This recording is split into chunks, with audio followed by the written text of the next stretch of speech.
കലിപ്പൻ മാഷിന്റെ ആമ്പൽപ്പൂവ്. രചനാ അവതരണം നന്ദുവച്ചു കൃഷ്ണ.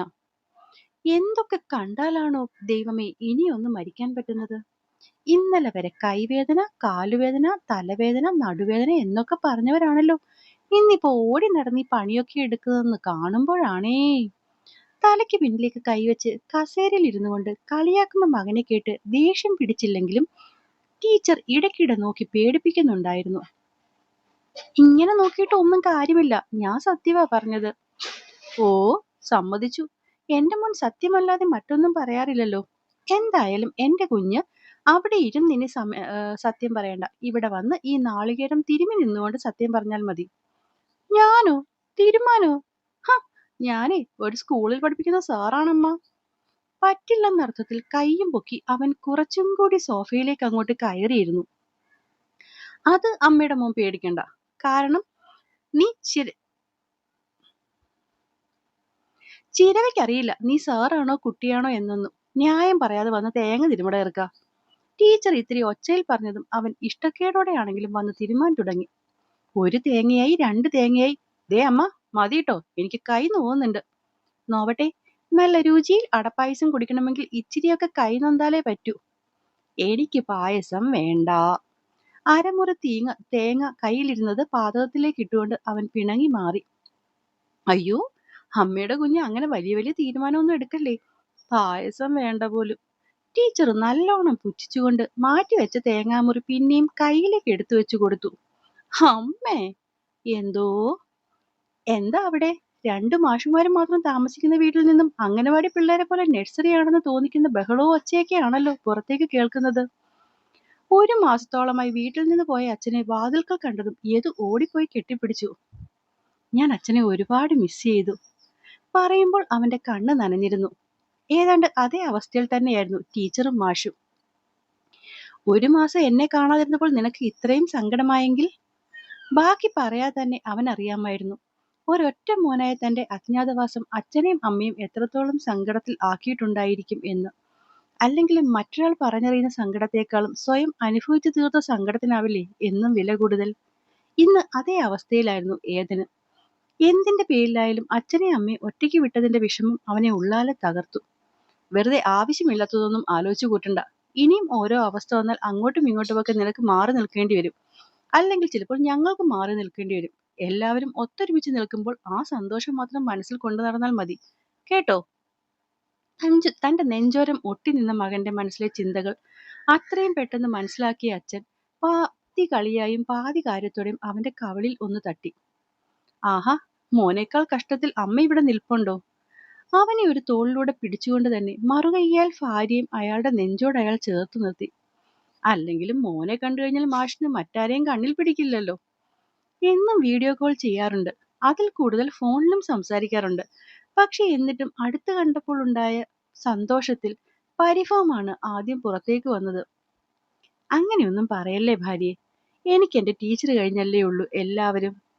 അച്ഛാ, തേനും പാലും കൂടുന്നുണ്ടേ. ചെക്കൻ കളിയാക്കിയത് മാഷ് അവന്റെ തോളിൽ കുഞ്ഞൊരു തല്ല് തല്ലി ഭാര്യയെ പൂർണ്ണമായും ചേർത്തു പിടിച്ചു. യദു ഇത്തിരി മാറി നിന്ന് അമ്മയും അച്ഛനെയും അവന്റെ കണ്ണിൽ നിറച്ചു. ഒരുപാട് സ്നേഹിക്കുന്ന 2 പേർ ജോലിയുടെ മറ്റും കാര്യത്തിൽ പോലും പരസ്പരം പിരിഞ്ഞു നിന്നിട്ടില്ല. ഇന്നിപ്പം ഇത്രയും ചെറിയൊരു കാര്യത്തിന് മാറി നിന്നതിന് ശേഷം കണ്ടുമുട്ടുന്ന ഈ നിമിഷം ഒരുപക്ഷെ അവർക്കുള്ള സ്നേഹം ഇത്രയും അധികം ആയിരിക്കുമെന്ന് മറ്റുള്ളവർക്ക് പോലും തോന്നും വിധം ആയിരിക്കുമെന്ന് ഒരിക്കലും കരുതിയില്ല. ടീച്ചർ പറയുന്ന ഓരോ പരിഭവങ്ങളെയും അതേ ചേർത്ത് നിർത്തലിൽ മറുപടി കൊടുക്കുന്ന അച്ഛനെ കണ്ടാണ് യദു അടുക്കളയിൽ നിന്നും ഇറങ്ങിയത്. എടാ, തേങ്ങ തിരുമ്മി കഴിഞ്ഞില്ല. തങ്ങൾക്ക് പ്രൈവസി തന്നാണ് മകൻ ഇറങ്ങുന്നതെന്ന് കണ്ട ടീച്ചർ അടുക്കളയിൽ നിന്ന് വിളിച്ചു പറഞ്ഞു. അതൊക്കെ ഇനി സ്വന്തം കുക്ക് ചെയ്തു തരും, അങ്ങോട്ട് പറയ്. ഞാനേ സ്കൂളിൽ പഠിപ്പിക്കുന്ന മാഷാണ്. എടാ, അപ്പൊ ഞാനോ? പല്ലു കൊഴിഞ്ഞ സിംഹങ്ങൾക്കൊന്നും ഇവിടെ വലിയ വിലയില്ല അച്ഛാ. ഉച്ചത്തിൽ കേട്ട മറുപടിയോടെ മാഷ് ടീച്ചറിനെ ഒന്നുകൂടി പറയുകയും ചേർത്ത് പിടിച്ച് ചിരിച്ചുപോയി. മാഷ് വരുന്ന പ്രമാണിച്ച് ഉച്ചയ്ക്കൊരു സദ്യ തന്നെയായിരുന്നു ടീച്ചർ ഉണ്ടാക്കിയത്. അടുക്കളയിലേക്ക് ചെന്ന് കയറിയും അബദ്ധമായെന്ന് പോലെ സ്വയം വിശ്വസിക്കും പോലെ ടീച്ചർ മാഷിനെ പല പല പണികളിൽ അവിടെ ഒതുക്കി നിർത്തി. വെറുതെയല്ല ചെക്കൻ ഓടിപ്പോയത് ടീച്ചറെ. ഇടയ്ക്കിടെ കളിയോടെ ഭാര്യയോട് പറഞ്ഞ് അവരുടെ നോട്ടവും സംസാരവും ആസ്വദിച്ചു നിൽക്കുന്ന മാഷിനെയും കണ്ട് യദു പുറത്തേക്ക് ഇറങ്ങുമ്പോഴാണ് മൂവർ സംഘത്തെ കാണുന്നത്. സന്തോഷത്തിലും നാൽവർ സംഘത്തെ അമ്മ ഉച്ചയ്ക്ക് ഉണ്ണാൻ വിളിച്ചിരുന്നു എന്ന് അവൻ അപ്പോഴാണ് ഓർക്കുന്നത്. ഇതിപ്പം 3 പേരല്ലേ ഉള്ളൂ, ഒരാളെ കാണുന്നില്ലല്ലോ. അവൻ അല്പം കൂടി പിന്നിലേക്ക് എത്തി നോക്കി. ഇല്ല. അതുവരെ സന്തോഷത്തോടെ ഇരുന്നവന്റെ മുഖം പെട്ടെന്ന് മങ്ങി. അകത്തേക്ക് കയറി വരുന്നവരുടെ മുഖവും വല്ലാതെയാണ് ഇരിക്കുന്നത്. പുറത്തു നിൽക്കുന്ന ഏതനെ അപ്പോഴാണ് അവർ ശ്രദ്ധിക്കുന്നത്. അമലു? ഒരു ചോദ്യത്തോടെയായിരുന്നു അവന്റെ ആ ചോദ്യം. അവളെ അവളുടെ അമ്മ വിട്ടില്ല സർ. വിട്ടില്ലേ? ഇവിടെ കാണാൻ പറഞ്ഞില്ലേ നിങ്ങൾ? സംശയത്തോടെ ഏതന്റെ കണ്ണുകൾ കൂർത്തു. ആൺകുട്ടികളുടെ കൂടെ പുറത്തു പോകണ്ട പോലും. ഞങ്ങൾ അവൾക്ക് വെറും ആൺകുട്ടികളാണോ സർ? അതുവരെ അടക്കി വെച്ച സങ്കടത്തോടെ ആസി ഏതനെ കെട്ടിപ്പിടിച്ചു പൊട്ടിക്കരഞ്ഞതും നൗഫിയും രമ്യയും അവനൊപ്പം ചേർന്ന് കരഞ്ഞുപോയിരുന്നു. മുന്നിലിരുന്ന് പൊട്ടിക്കരയുന്ന കുഞ്ഞുങ്ങളെ എന്തു പറഞ്ഞ് സമാധാനിപ്പിക്കും എന്നറിയാതെ മാഷും ടീച്ചറും വല്ലാതെ വേദനിച്ചു. എന്നാൽ കേട്ട കാര്യത്തിൽ വന്ന ദേഷ്യത്തിൽ ഏതന് മഞ്ജുവിനെ കൊന്നു തിന്നാനുള്ള ദേഷ്യമായിരുന്നു ആ സമയം മനസ്സിൽ. നിങ്ങൾ ഈ കരയുന്നത് നിർത്തിക്കേ കുട്ടികളെ. നിങ്ങളുടെ മഞ്ജുമ്മയുടെ സ്വഭാവം നിങ്ങൾക്കറിയില്ലേ? വായിൽ തോന്നുന്നത് കോതയ്ക്ക് പാട്ട് എന്ന പോലെ എന്തെങ്കിലുമൊക്കെ പറയും എന്നല്ലാതെ നിങ്ങളോട് ഈ പറഞ്ഞതിന്റെ ശരിക്കുള്ള അർത്ഥം പോലും അവർക്കറിയില്ലായിരിക്കും. മാഷ് കാര്യങ്ങളെ ലഘൂകരിക്കാൻ ശ്രമിച്ചുകൊണ്ട് നൗഫിയെയും ആസിയെയും ചേർത്ത് പിടിച്ചു. ഞങ്ങൾക്ക് മഞ്ജുമ്മയെ അറിയാം, അതുപോലെ മഞ്ജുമ്മയ്ക്ക് ഞങ്ങളെ അറിയില്ലേ? ആമ്പലോ ഞങ്ങൾക്ക് വെറുമൊരു പെൺകുട്ടിയാണോ? കൂടപ്പിറപ്പല്ലേ മാഷെ? അതോ ഒരമ്മയുടെ വയറ്റിൽ നിന്ന് വന്നാലേ കൂടപ്പിറപ്പുകൾ ആവണമെന്നുള്ളോ? നൗഫിയുടെ ആ ചോദ്യത്തിന് എന്ത് മറുപടി പറയണം എന്നറിയാതെ മാഷ് ടീച്ചറിനെ നോക്കി. ഒരാണും പെണ്ണും ഒത്തുപോയാലും വന്നാലും ഒരിടത്തിരുന്ന് ചിരിച്ചാലും എങ്ങനെയാ മാഷെ അതൊക്കെ തെറ്റാവുക? ആൺകുട്ടികൾ കൂട്ടുകാരായ പെൺകുട്ടികളും പെൺകുട്ടികൾക്ക് നല്ല സുഹൃത്തുക്കളായ ആൺകുട്ടികളും എങ്ങനെയാ മാഷെ മോശക്കാരാവുക? കൂട്ടുകാർ ആണോ പെണ്ണോ എന്ന് വെച്ച് ആരും എവിടെയും മോശക്കാരാകുന്നില്ല ആസി. അതൊക്കെ ദുഷിച്ച ചിന്തകൾ വെച്ച് നോക്കുന്ന മനുഷ്യരുടെ കുഴപ്പമാണ്. അല്ലാണ്ട് നിങ്ങൾ കുട്ടികൾക്ക് ഒരു പ്രശ്നവുമില്ല. ദേഷ്യം സഹിക്കാൻ വയ്യാതെ ഒരുവൻ മുന്നിലെ ടേബിളിൽ ആഞ്ഞടിച്ചു പറഞ്ഞതും അന്ന് വരെ അവന്റെ സൗമ്യഭാവം മാത്രം കണ്ടുനിന്ന കുട്ടികളും ഇങ്ങനെയേ ഇവന് പ്രതികരിക്കാൻ കഴിയൂ എന്നറിയുന്ന ഏതന്റെ മാതാപിതാക്കളും ഒരുപോലെ ഒന്ന് ഞെട്ടി. അതെ, ഇവിടെ ഇരുന്ന് ഇത് പറഞ്ഞിട്ട് കാര്യമൊന്നുമില്ല. നിങ്ങൾ രണ്ടുപേരും വാ, നമുക്ക് നേരിട്ട് എന്ന് ആമ്പലിന്റെ അമ്മയോട് ഇതിനെപ്പറ്റി ചോദിക്കാം. എന്തായാലും ഇതിന്റെ കല്ലും നെല്ലും തിരിയണമല്ലോ. കുട്ടികളുടെ കരത്തിൽ സഹിക്കാൻ വയ്യാതെ ടീച്ചറാണ് എഴുന്നേറ്റത്. സത്യമാമേ, ഇതൊക്കെ വെച്ചുകൊണ്ടിരിക്കാതെ കൈയോടെ ചോദിക്കുന്നത് തന്നെയാണ് നല്ലത്. ഇന്നലെ വരെ ഒരേപോലെ ഉണ്ടു ഉറങ്ങിയും ഒരു പാത്രത്തിൽ നിന്ന് കഴിച്ച ഇവരൊക്കെ എങ്ങനെയാണ് ഇത്ര പെട്ടെന്ന് ഐത്തത്തിലേക്ക് പോയതെന്ന് എനിക്കും അറിയണം. ഏതനും അമ്മയുടെ അഭിപ്രായം മാനിച്ചുകൊണ്ട് എഴുന്നേറ്റു. നിങ്ങൾ രണ്ടുപേരും ഇത് എന്ത് കരുതിയിട്ടാണ്? ആദ്യം അമ്മയും മോനും ഈ ദേഷ്യം ഒന്ന് അടക്കി നിർത്തിയിട്ട് എന്തെങ്കിലുമൊക്കെ ചെയ്യാൻ നോക്ക്. എന്നിട്ട് നമുക്ക് ഓരോന്നിനും ഇറങ്ങി പുറപ്പെടാം. പിള്ളേരെ പാടാണ് നിങ്ങൾ രണ്ടെണ്ണം. മാഷ് തലയിൽ കൈവച്ചുകൊണ്ട് അമ്മയും മോനെയും നോക്കി. ഇത്രയുമൊക്കെ കേട്ടിട്ട് അച്ഛനിനി എന്താണ് കൂടുതൽ തിരക്കേറിയാൻ? എന്തായാലും അശോകൻ ചേട്ടൻ ഇതൊന്നും അറിഞ്ഞു കാണത്തില്ല. ആളോടും കൂടി ഭാര്യ ചെയ്ത കാര്യം ഞാനൊന്ന് വിളിച്ചു പറയട്ടെ. അങ്ങനെയാകുമ്പോൾ നമ്മൾ എവിടെ എത്തുമ്പോഴേക്കും ആളും കാണും അവിടെ. പറയുന്നതിനൊപ്പം ഏതൻ ഫോൺ എടുത്തതും ആസി ഓടിപ്പോയി അത് തടഞ്ഞു.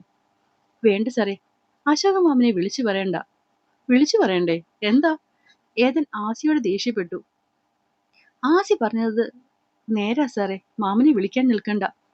നൗഫിയും കൂടി പറഞ്ഞതും ഏതന് ദേഷ്യം കൊണ്ട് പുകയാൻ തുടങ്ങി. നിങ്ങളിത് എന്തുവാ പിള്ളേരെ പറയുന്നത്? അവർ പറയുന്നത് കാര്യമാണ് സാറേ. ഇന്നലെ തന്നെ മഞ്ജുമ്മ കാണിച്ചതൊന്നും മാമന് ഇഷ്ടപ്പെട്ടിട്ടില്ല. അതിന്റെ പേരിൽ തന്നെ ഒരുപാട് പ്രശ്നങ്ങൾ ഉണ്ടായെന്നാണ് ആമ്പല് പറഞ്ഞത്. ഇനിയിപ്പോ ഇതുകൂടി അറിഞ്ഞാൽ ആ വീട്ടിൽ വഴക്കൊഴിഞ്ഞത് നേരം കാണില്ല. അതുകൊണ്ട് സാറായിട്ട് പറയാൻ നിൽക്കണ്ട. അല്ലെങ്കിൽ തന്നെ ആ പെണ്ണിന് അവിടെ മനസ്സമാധാനമില്ല. ഇനി ഇതുകൂടി ആയാൽ പിന്നെ പറയാതിരിക്കുകയാണ് ഭേദം. രമ്യ കൂടി അങ്ങനെ പറഞ്ഞതും ഏതൻ ഫോൺ കയ്യിൽ വെച്ച് ഞെരിച്ചു. ഇതിനിടയിൽ അത് ചോദിക്കാൻ വിട്ടു. നിങ്ങൾ ഇതൊക്കെ പറയുമ്പോൾ ആമ്പൽ ഉണ്ടായിരുന്നോ അവിടെ? അവള് കേട്ടായിരുന്നോ നിങ്ങളെ ഈ പറഞ്ഞതെല്ലാം? കെറുവിച്ച മുഖത്തോടെ ടീച്ചർ ചോദിക്കുമ്പോൾ ഈ നേരം വരെ തന്റെ മനസ്സിലുണ്ടായിരുന്ന ചോദ്യമായിരുന്നു അതെന്ന് ഞെട്ടലോടെ ഏതനും ഓർത്തു.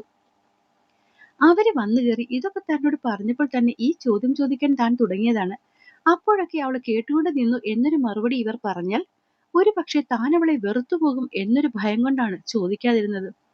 അറിയാം അവൾ അങ്ങനെ കേട്ടുകൊണ്ട് നിന്നാലും അത് പേടികൊണ്ടായിരിക്കുമെന്ന്. എന്നാലും സ്വന്തം കൂട്ടുകാരെ പറയുമ്പോൾ ഒരു പേടിയും അവളെ പിടിച്ചു നിർത്തിയിട്ടുണ്ടാകരുതെന്ന് താൻ അത്രയും ആഗ്രഹിക്കുന്നു. അതുകൊണ്ട് തന്നെ ഈ ചോദ്യം ചോദിക്കാനോ അതിനുള്ള ഉത്തരം കേൾക്കാനോ മനസ്സ് അനുവദിച്ചില്ല. അവൾ ഉണ്ടായിരുന്നെങ്കിൽ മഞ്ജുമ്മ ഇങ്ങനെയൊക്കെ പറയുമെന്ന് ടീച്ചറിന് തോന്നുന്നുണ്ടോ? അതുവരെ കരഞ്ഞുകൊണ്ടിരുന്നവന്റെ പുഞ്ചിരിച്ചുകൊണ്ടുള്ള ആ ചോദ്യം മരുഭൂമിയിൽ വീണ മഞ്ഞുതുള്ളി പോലെയാണ് ഏതനുള്ളിലേക്ക് ആഴ്ന്നിറങ്ങിയത്. കാര്യം ഞങ്ങളുടെ ആമ്പലിന് ഈ ലോകത്തെ എല്ലാം ഭയമാണ്. ഒരാൾ നേരെ നിന്ന് നോക്കിയാൽ പോലും പെണ്ണ് കരഞ്ഞുകൊണ്ട് ഞങ്ങളുടെ പിന്നിലേക്ക് മാറുകയും ചെയ്യും. അതേസമയം ഞങ്ങൾ 3 പേർക്കുമാണ് എന്തെങ്കിലും പറ്റുന്നതെങ്കിൽ അവളുടെ അച്ഛന് വേണ്ടി 7 സമുദ്രം ചാടിക്കടക്കാൻ ധൈര്യപ്പെടുന്നവൾക്ക് ഞങ്ങൾക്ക് വേണ്ടിയും അത് തന്നെ ചെയ്യും. നൗഫിയും ആസിക്കൊപ്പം ചേർന്ന് പറഞ്ഞതും രമ്യയും അത് ശരിയാണെന്ന പോലെ ആ കണ്ണുനീരിനിടയിലും പുഞ്ചിരിച്ചു. എല്ലാവരും പറയും ഞങ്ങൾ 3 പേരുമാണ് അവളെ പൊതിഞ്ഞുകൊണ്ട് നടക്കുന്നതെന്ന്. ശരിയാണ്, ഒരു പരിധി വരെ അതെല്ലാം സത്യവുമാണ്. പക്ഷെ ആർക്കും അറിയാത്ത മറ്റൊരു കാര്യമുണ്ട്. ശരിക്കും ഒരു പ്രശ്നം മുന്നിലേക്ക് വരുമ്പോൾ ഞങ്ങളൊക്കെ പതറിയാലും അവളാകും ഞങ്ങളെ ഒത്തുകൊണ്ട് പോവുക എന്നുള്ളത്. അത് അവളുടെ അമ്മയ്ക്കും അറിയാം. അതുകൊണ്ടല്ലേ ഒരുങ്ങാൻ പോകാൻ അവളെ അകത്തേക്ക് പറഞ്ഞു വിട്ടിട്ട് ആ വൃത്തികെട്ട സ്ത്രീ ഞങ്ങളോട് മാത്രമായി ഇത്രയും പറഞ്ഞത്. ആസി അത് പറയുമ്പോൾ ഇന്ന് വരെ തങ്ങൾക്കറിയാത്ത ഒരു ആമ്പലിനെയാണ് ടീച്ചറും മാഷും നിന്ന് കേട്ടത്. എന്നാൽ താൻ കരുതിയ പോലെ ഒന്നും ഉണ്ടായില്ല എന്ന സമാധാനത്തിൽ ഏതൻ ഒന്ന് ആശ്വസിച്ചെങ്കിലും അടുത്ത നിമിഷം തന്നെ അമലുവിനോട് ആവശ്യമില്ലാത്തൊരു പരിഭവമായി അവന്റെ മനസ്സ് കയറി കടുത്തു. എന്തൊക്കെയോ ഒരുപാട് കാര്യങ്ങൾ പറഞ്ഞും മനസ്സിലാക്കി കൊടുത്തുമൊക്കെയാണ് ടീച്ചറും മാഷും കൂടി ആ 3 പേരെയും എങ്ങനെയെങ്കിലും ആഹാരം കഴിപ്പിച്ചത്. സാധാരണ സദ്യ പായസം എന്നൊക്കെ പറയുമ്പോഴേ ചാടി വീഴുന്ന നൗഫിയും ആസിയും പോലും ഒരു തവിക്കപ്പുറം ചോറുണ്ണുന്നില്ലെന്ന് കണ്ട് ഏതനാണ് 2 പേർക്കും ഇടയിൽ നിന്ന് പിന്നെ ആഹാരം വിളമ്പിക്കൊടുത്തത്. ഇതിനിടയിൽ വേണ്ടതും മതിയെന്നും ഒക്കെ പറയുന്നവരോട് മുഷിഞ്ഞും ഒച്ചയെടുക്കാനും ഒന്നും അവൻ അല്പം പോലും മടിച്ചില്ല. അവരെ അങ്ങനെ വഴക്ക് പറഞ്ഞ് കഴിപ്പിക്കുമ്പോഴൊക്കെ ഏതന്റെ കണ്ണുകൾ രമ്യയിൽ ചെന്ന് നിൽക്കും. ഏതു നേരവും പടക്കം പൂട്ടുന്ന പോലെ ഒച്ചയും ബഹളവും ഒക്കെ ഉണ്ടാക്കി നടന്നവളാണ്. പക്ഷെ അവളുടെ സന്തോഷത്തിന്റെ താക്കങ്ങൾ കൊണ്ടാണ് വേറൊരുത്തി മാഞ്ഞു പോയിരിക്കുന്നത് തോന്നി അവന്. ഉള്ളിലുണ്ടായിരുന്ന ഇത്തിരി പരിഭവത്തിലേക്ക് ഒരു തവി നെയ് ഇറ്റിച്ച പോലെയായിരുന്നു രമ്യയുടെ ഭാവങ്ങളെല്ലാം. അവർക്കൊപ്പം തന്നെ ടീച്ചറിനെയും മാഷിനെയും കൂടി പിടിച്ചിരുത്തി അവൻ ഊട്ടിച്ചു. അല്ലാതെ ഒറ്റയ്ക്ക് വിട്ടാൽ പിന്നെ ഇവളാകും അവർക്കിടയിൽ. 2 പേരും അമലുവിനെ കുറിച്ച് പറഞ്ഞ് കഴിച്ചെന്ന് വരില്ല. അതുകൊണ്ട് തന്നെ മനഃപൂർവ്വം അവരെയും പിടിച്ചിരുത്തി കഴിപ്പിച്ചു അവൻ. ഒപ്പം ചെന്നിരിക്കാൻ ടീച്ചറും മാഷും പിന്നെയും പറഞ്ഞിട്ടും നിങ്ങൾ എല്ലാവരെയും കഴിപ്പിച്ചിട്ട് ഞാൻ കഴിച്ചോളാം എന്നൊരൊറ്റ വാക്കിൽ അവൻ അവർക്ക് വിളമ്പിക്കൊടുത്തു നിന്നു. ആ നേരം അവനോട് കൂടുതൽ തർക്കിച്ചു നിൽക്കാൻ മാഷും ആഗ്രഹിച്ചില്ല. അങ്ങനെ അവരെല്ലാം കഴിച്ചിട്ട് തളത്തിലേക്ക് പോയിരിക്കുമ്പോഴാണ് ഏതൻ ടേബിളിലേക്ക് ഇരുന്നത്. മുന്നിലിരിക്കുന്ന വാഴയിലേക്ക് അവൻ വെറുതെ നോക്കി. സദ്യ കഴിക്കാൻ ഒരുപാട് ഇഷ്ടമുള്ള ഒരുവളുടെ മുഖമാണ് ആ നിമിഷം വാഴയിലയിൽ തെളിഞ്ഞു നിൽക്കുന്ന പോലെ അവന് തോന്നി. തൊടികറിയായി വിളമ്പാൻ തുടങ്ങിയ അച്ചാറ് മാറ്റി വെച്ചുകൊണ്ട് അവൻ എഴുന്നേൽക്കാൻ പോയതും ഇരുതോളിലും വന്നു ചേർന്ന കൈകളിൽ അവൻ ഇടവും വലവും നോക്കി. തോന്നിയിരുന്നു ഞങ്ങളെ ഇത്രയും ധൃതിയിൽ കഴിപ്പിക്കുന്ന കണ്ട സാറിനിയും കഴിക്കാതിരിക്കാനാകും എന്ന്. ആസിയും നൗഫിയും ഇരുവശത്ത് നിന്ന് ഇരുന്നു കൊണ്ട് അവനെ കസേരയിലേക്ക് തന്നെ പിടിച്ചിരുത്തി. ടീച്ചറും മാഷും ഒരുപാട് ഇഷ്ടത്തോടെ ഉണ്ടാക്കിയതല്ലേ, കൈ നനയ്ക്കാം. രമ്യ അവൻ നീക്കിവെച്ച അച്ചാറ് തൊടുകറിയായി ആദ്യം വിളമ്പി. 3 പേരും ചേർന്ന് അവന് വിളമ്പി കൊടുക്കുമ്പോൾ അവരെല്ലാരും ഒരുപോലെ ആഗ്രഹിച്ചത് ഒരുവളുടെ സാമീപ്യമായിരുന്നു. കഴിക്കാനെടുത്ത ചോറ് തൊണ്ടയിൽ നിന്ന് പോലും ഇറങ്ങുന്നില്ലെന്ന് തോന്നിയതും എന്തൊക്കെയോ ഇലയിൽ നിന്നും എടുത്തു കഴിച്ചെന്നുള്ള ഭാവത്തിൽ അവൻ പെട്ടെന്ന് ഇല മടക്കി. അവനരികിൽ ഇരുന്നവരും അത് കണ്ടെങ്കിലും ഒന്നും പറയാൻ പോയില്ല. മുന്നിലിരിക്കുന്ന ഇലയും എടുത്ത് അടുക്കളയിലേക്ക് പോകുന്നവനെ കണ്ട് ആസി നൗഫിയെ നോക്കി. ആമ്പലും എന്തെങ്കിലും കഴിച്ചു കാണുമോടാ? അതവര് പറഞ്ഞ കള്ളമനുസരിച്ചിരിക്കും. ആസി പുച്ഛത്തോടെ തലചരിച്ചു. എന്നാലും നമ്മളൊപ്പം കൂട്ടാൻ ചെന്നിട്ട് കൂട്ടാതെ പോയെങ്കിൽ അവര് പറഞ്ഞ കള്ളമൊക്കെ അവളങ്ങനെ പെട്ടെന്ന് വിശ്വസിക്കുമോ? അതിന് അവൾ വിശ്വസിക്കണമെന്ന് മഞ്ജുമ്മയ്ക്ക് ഇല്ലല്ലോടാ ആസി. അവൾ നമ്മൾക്കൊപ്പം വരരുതെന്ന് മാത്രമേ അവരുടെ ഉള്ളിലുള്ളൂ. നൗഫിയെ ശരിവെച്ചുകൊണ്ട് രമ്യയും പറഞ്ഞു. അത് കേട്ടുകൊണ്ടാണ് ഏതൻ അകത്തേക്ക് വന്നത്. രമ്യയുടെ കയ്യിൽ നിങ്ങൾ 2 പേരുടെ കയ്യിലും ഫോണില്ലേ? ഉണ്ട് സർ. ആരും വിളിച്ചില്ലല്ലോ അല്ലേ? പേരെടുത്ത് പറയാതെ ചോദിച്ച ചോദ്യത്തിന് ഒരു ഉത്തരമേ ഉണ്ടായിരുന്നുള്ളൂ. ഈ നേരം വിളിക്കാൻ വഴിയില്ല സർ. ഇനിയിപ്പോ അവൾ വിളിക്കാൻ ശ്രമിച്ചാലും ആ വീട്ടിലെ ലാൻഡ് ലൈൻ അവർ ഊരി വിട്ടിട്ടുണ്ടാവും. ഇത്രയുമൊക്കെ ആ കൊച്ചിനെ പിടിച്ച് അടച്ചിടാൻ എന്താ ഈ കുറഞ്ഞ കാലത്ത് ഉണ്ടായത് പിള്ളേരെ? അകത്തേക്ക് കയറി വന്ന മാഷ് രമ്യ പറയുന്നതിന് മറുപടിയായി ചോദിച്ചു. അങ്ങനെ ചോദിച്ചാൽ എടുത്തു പറയാൻ ഒന്നുമില്ല മാഷേ. ഇത്രയും കാലം ഒരു പാത്രത്തിൽ നിന്ന് കഴിച്ചു ഒരുപോലെ ജീവിച്ച ഞങ്ങൾ 4 പേരും. എന്നിട്ടിപ്പോ രമ്യ തന്റെ മനസ്സിലെ വേപുതു എങ്ങനെ പറയണം എന്നറിയാതെ വിവശയായി.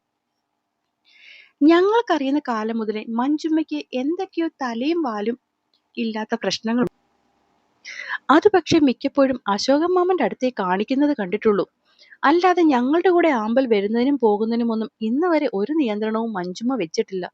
സത്യം പറഞ്ഞാൽ ഇവരുടെ കൂടെ ഞങ്ങൾ രണ്ട് ആൺകുട്ടികൾ ഉണ്ടല്ലോ എന്ന് ധൈര്യം പോലെയാണ് മിക്കപ്പോഴും പറഞ്ഞുകൊണ്ടിരുന്നത് പോലും. ആ മഞ്ജുമ്മയാണിപ്പോൾ പറയുന്നത് ഞങ്ങൾ ആൺകുട്ടികളുടെ കൂടെ അവൾ ഇനി പോവുകയും വരികയും വേണ്ട എന്ന്. അങ്ങനെ ഇത്രയും മറുത്തു മുറിച്ച് പറയാൻ പാകത്തിൽ എന്താ ഉണ്ടായതെന്ന് ആലോചിച്ചിട്ട് സത്യമായിട്ടും ഭ്രാന്ത് പിടിക്കുന്നു. നൗഫി ഇരുവശത്തേക്കും തല വെട്ടിച്ചു. ഇതിപ്പോ പെങ്കൊച്ചിന് 18 വയസ്സ് തികഞ്ഞതിന്റെ പുതിയ വല്ല സുരക്ഷാ ചട്ടവുമാണോ മഞ്ജു ഈ ഇറക്കുന്നത്? പകർന്നെടുത്ത പായസ ഗ്ലാസ് ഓരോരുത്തർക്ക് നൽകിക്കൊണ്ട് ടീച്ചർ ചോദിച്ചു. അങ്ങനെയാണെങ്കിൽ ഇച്ചിരിയില്ലാത്ത പ്രായത്തിൽ വേണ്ടേ അതൊക്കെ ശ്രദ്ധിക്കാൻ? അന്നൊന്നുമില്ലാതെ ഇതിപ്പോ കൃത്യം 18 കഴിഞ്ഞപ്പോഴുള്ള ഈ പട്ടാള ചിട്ടയൊക്കെ എന്തിന്റെയാ? ഇത് മറ്റെന്തോ ആണ് ടീച്ചറെ, നമുക്കാർക്കും മനസ്സിലാവാൻ പറ്റാത്ത മറ്റെന്തോ കാര്യം. ആസി കാര്യത്തോടെ പറയുമ്പോൾ രമ്യയുടെ ഏതന്റെ മനസ്സിൽ എന്തിനെന്നറിയാതെ സിദ്ധുവിന്റെ മുഖമായിരുന്നു. ഇന്നാണ് സ്കൂള് തുറക്കുന്നത്. അന്നത്തെ ആ പ്രശ്നത്തിൽ 3 പേരും ആകെ വല്ലാതിരിക്കുന്നതുകൊണ്ട് 2 ദിവസം ട്യൂഷൻ വേണ്ട എന്ന് മാഷച്ചനാണ് പറഞ്ഞത്.